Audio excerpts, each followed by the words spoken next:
My name is Bobby Brooks. Join me and my team as we take a look into the history of haunted locations. Not only will we break down the history, we will also hunt for the spirits that reside in these locations. You are watching Haunted History of the Paranormal. Thank you for tuning in to Haunted History of the Paranormal. I am your host, Bobby Brooks, and we are on location here in St. Louis, Missouri at the Chateauneuf de Menil Mansion. We're getting ready to sit down and chat with Catherine and Edna all about the history and the haunts of this historic location. Afterwards, me and my crew are going to do a paranormal investigation of our own to see what goes bump in the night. So join me as we go in and start the interview. We have Catherine and Edna joining us, who are board members over here at the Chateauneuf de Menil. All right, just help me out. I know I've been butchering the name. Can one of you guys pronounce it for me? Châtillon de Menil. Châtillon. So excuse me, everybody. I have probably gotten it wrong. So you guys have been board members for how long here? Oh, a long time. 10 years? I've been working here for 14 years, but I've been a board member about 6, I think. And then I've been here since 1990. So what's drawn you guys to the house? Something has to keep you wanting coming back and doing all this stuff for it. What do you think has drawn you guys to this location? I feel like it needs us. Definitely, yeah. Yeah, the house needs someone to take care of it, so we're here to do that. That's awesome. So what is the history of this mansion? The original house was a farmhouse that was built in 1850 by Henri Chatillon, who was Francis Parkman's guide in the Oregon Trail. And he only lived here till 1856, and then he sold the house to the de Menils and Miltenbergers, who they bought it as a real estate investment. And then by the 1860s, Dr. de Menil wanted to make this their permanent residence, so they hired an English architect named Henry Pitcher to design the Greek Revival facade, which is the part of the house that faces the highway, and that was finished in 1863. So that was the front. Yes. Okay. There was no street here then, so Right. they built the house facing the river because that would have been what you wanted to see when you walked out your front door. Right. So the family lived here for 3 generations till 1929. They had caretakers in the house until 1945, and then they sold it to a man named Mr. Hess, who was an antiques dealer, but he also ran a museum on the grounds called the Cherokee Cave Museum, where you could take a tour of the caves that were underneath the neighborhood, including the Lead Cave. All throughout the 1950s. Underneath there? Yeah, underneath the property. Yeah. Oh, that's neat. Are we going to be able to get into those caves? No, well, when they built the highway, they imploded the entrance. Aww. So not only did it destroy where the de Menil entrance to the cave, which was in a different building, but it also it made the airflow in the cave not conductive to you breathing very well. So there's too much carbon dioxide in the cave and you can suffocate. So that's why they're closed off to the public now. Okay, so what happened after all that? After Mr. Hess moved into the house, he actually lived on the 2nd floor and he used the 1st floor as a warehouse.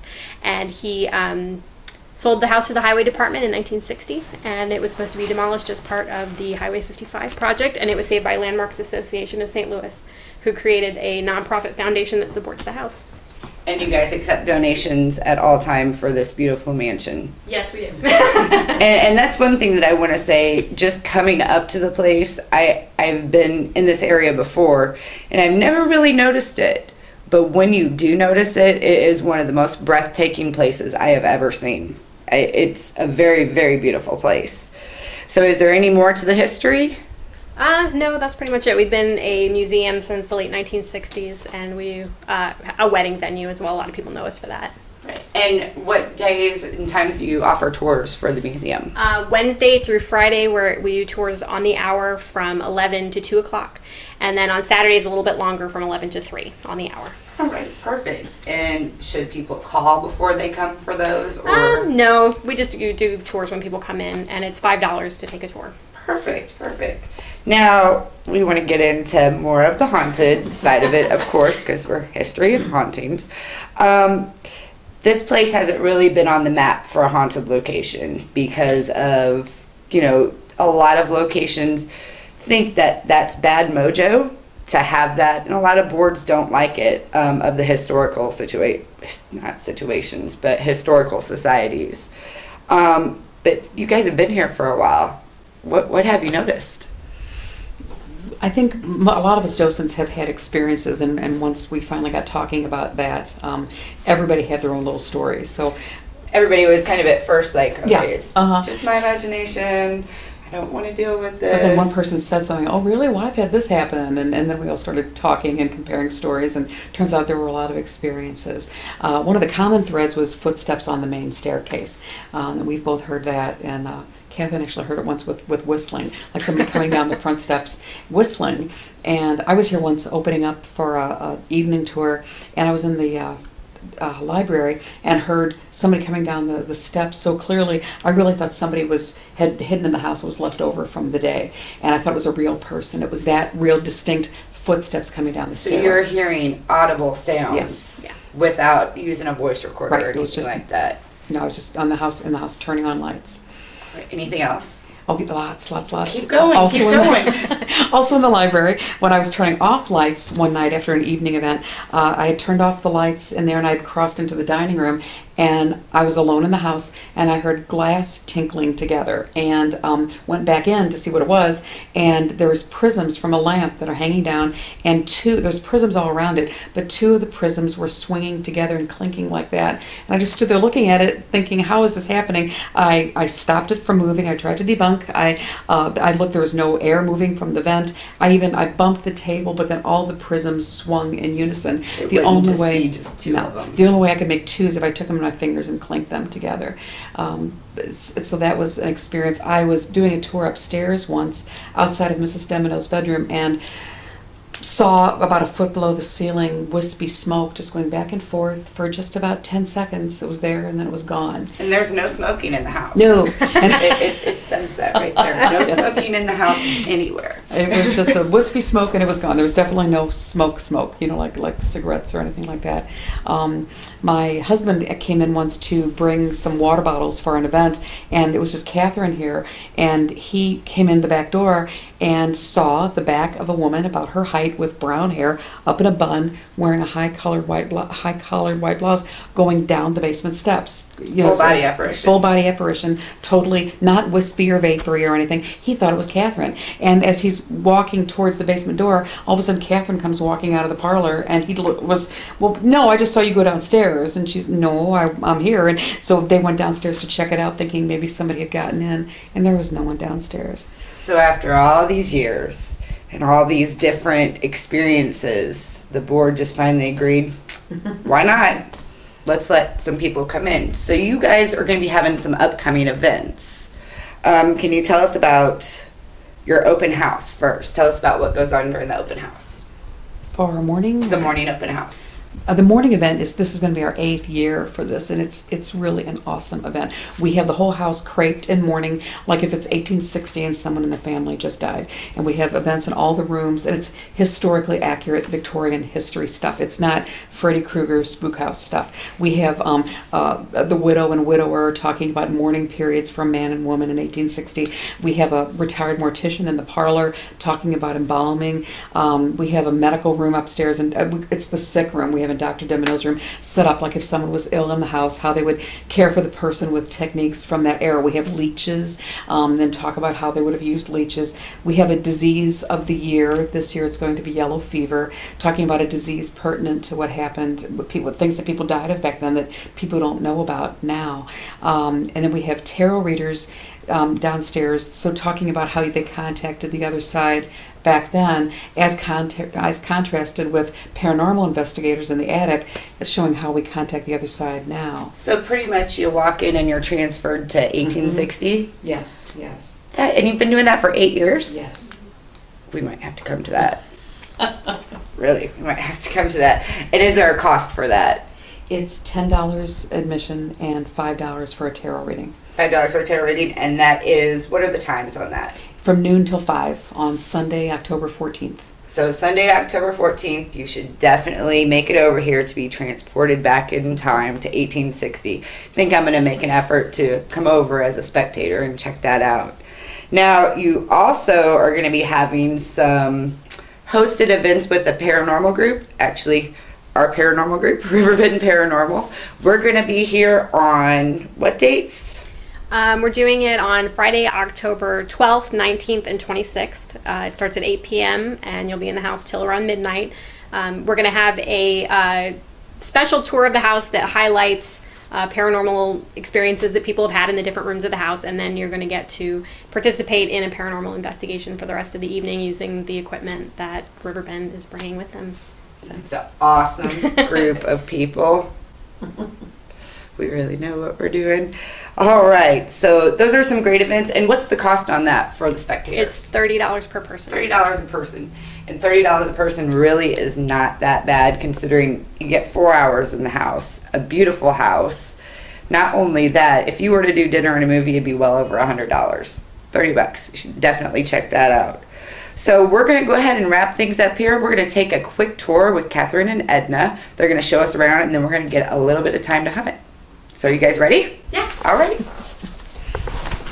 In the hallway, we have probably one of the most interesting things items that we have in the house, which is this painting of the original owner, Henri Chatillon. And as I said, he only lived here for 6 years. But sometime in that 6 years, he rolled this painting around a hawk and rifle, and he hid it under the floorboards in the attic. And they found it in 1967 when they were putting electrical wiring in over the office. So we don't know why he hid it there, but this is a depiction of his Native American wife. Her name was Bear Robe, and they talk about her in the Oregon Trail as riding a white horse. And you can see she has a white horse here and also a small one here in the corner. This is Emily's room. The bed, the dresser, and the vanity are all hers. And this is the room that Edna has had experiences in of seeing the smoke. It was right outside. It was right above where he's standing in the hallway. As I was out there doing a tour, and I saw there was to be smoke outside the hallway there. And there was another docent once was giving a tour in the room, and she realized the people were staring up at this. She was like in front of the chandelier, and they were looking up at the chandelier, and it was gently swaying back and forth. And that's never happened. The highway vibrations, that doesn't happen. One cool thing really happened in here the night we were doing a paranormal investigation. We were all sitting in here on the floor trying to get EVPs, and we all heard it. We all looked at the bed. Suddenly, you heard bed springs squeaking, like somebody sat on the bed. And I was really impressed by that because I realized that there's no springs on this bed, and the other people didn't realize that. So I'm sitting here all in awe. And when they were done, because they're like, "Did you guys hear the bed springs squeak?" And I said, "Yeah, go over and try to make them squeak again." And they pressed. They're like, "Oh my God!" So there were no springs on this bed, but we clearly heard springs, like if someone was sitting on the bed. So that was really a neat thing. Now we can see the street lights from down here, right? Right. Yeah, we're parked right out there. Okay. Because I just saw something go across there. And It was a car. Can we get into the caves from here? I'd like to go in the caves.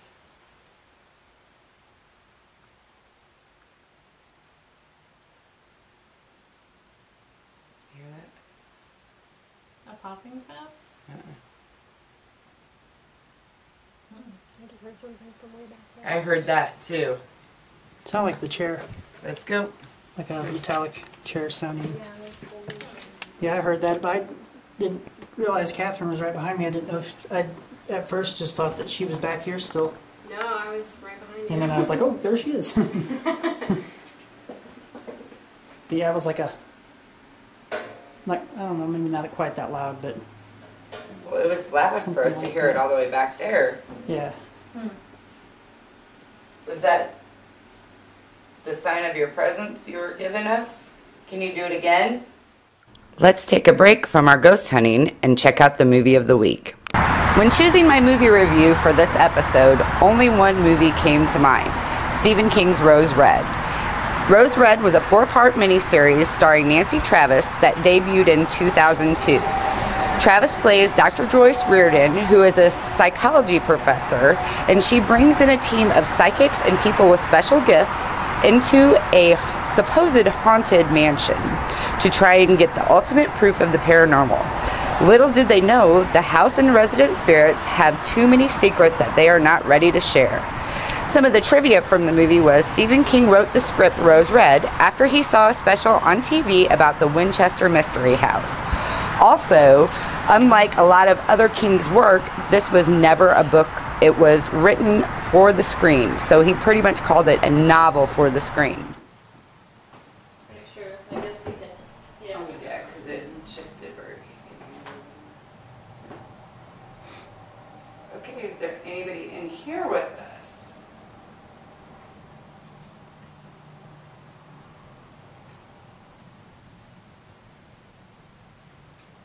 Okay, us a sign of your presence and let us know that you're here. You can knock on something. And try and talk really, really loud in the red light that's over there on the display.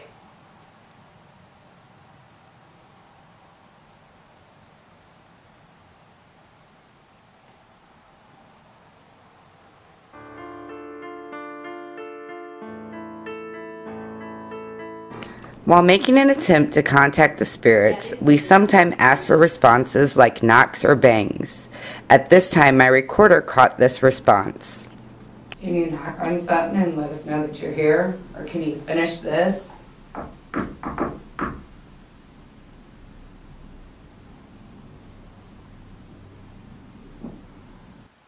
Was that you, Matt?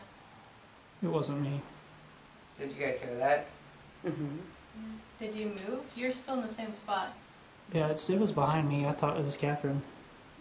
No, she didn't move. I was watching. I was looking that way when I heard it. Because it sounded like it came from over there. While in Emily's room during our EVP session, I clearly heard a heavy breath. Upon review of my voice recorder that was laying on Emily's bed, you can hear a deep breath being taken in.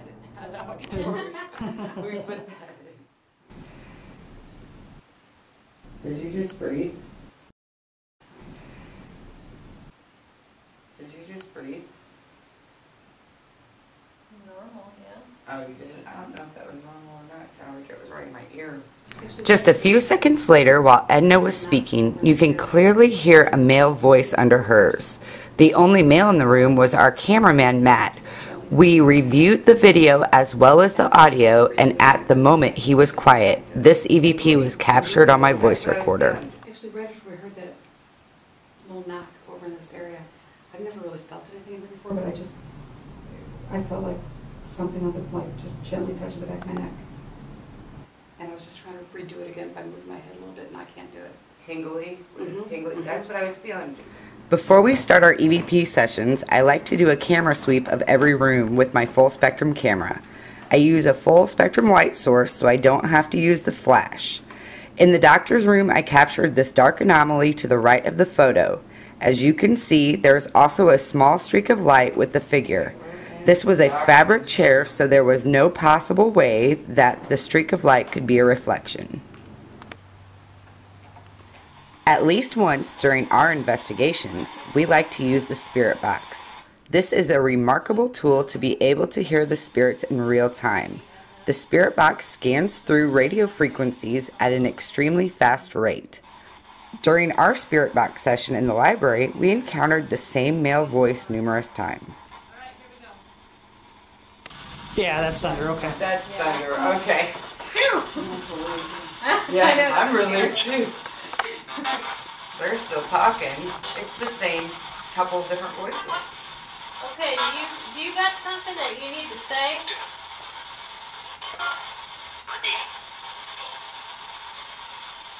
Well, come on, the floor is yours. You need to tell us something?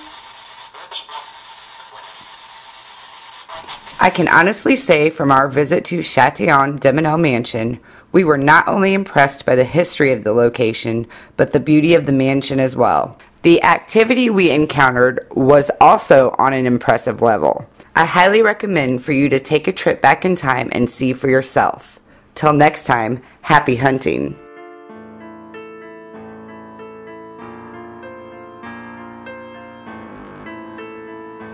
And speak.